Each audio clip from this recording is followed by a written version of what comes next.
Okay, gonna do a second one on testing panel mount meters, a meter like that, unpowered. Since I had a senior moment when I did the first video, I showed how to do it with the power supply, which is fine, and that works if you have a power supply. But there's a better, probably quicker, and just a safe way to do it with a multimeter. So here's my old trusty fluke meter here.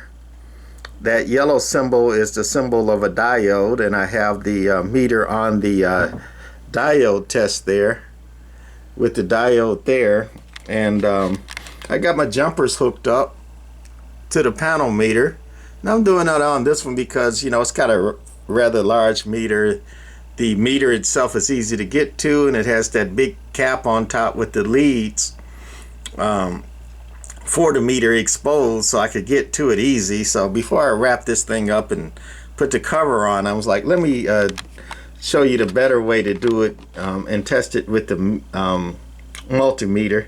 Hey, DJ Lunchmeat was the first guy that mentioned that, and it was me. I knew how to do this, but another senior moment. When you get old, you start forgetting stuff, right? So anyway, meter hooked up to the leads, except I got this one lead here disconnected, and as soon as I touch it over here,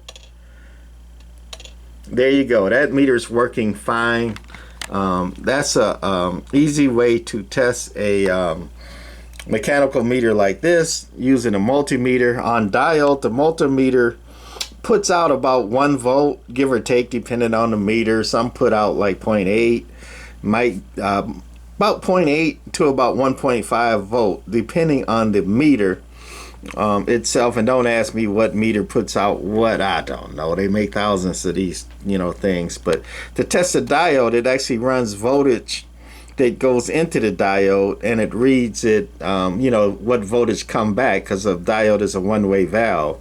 So you can test a diode with it on diode, but put it on Diode Test, hook it up to your panel meter, and you can test your panel meter that way. All right, that's gonna be it for this one. Bye.